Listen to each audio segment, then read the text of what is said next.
Tura MP Saleng Sangma on Monday conducted a review of the members of the Parliament Local Area Development Scheme in his constituency, highlighting that several projects have remained incomplete even after 24 years of sanction.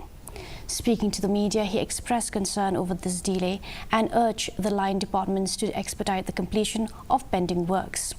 During the meeting, the Chief Secretary instructed all departments to ensure that these projects are completed by December.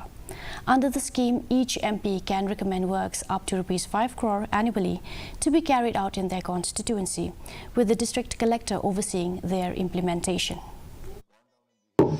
It's comparatively, actually, Mplads scheme is a very small scheme.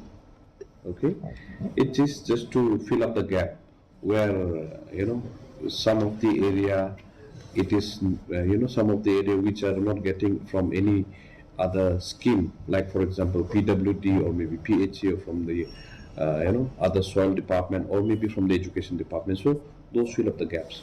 So it's only 5 crore for the whole district.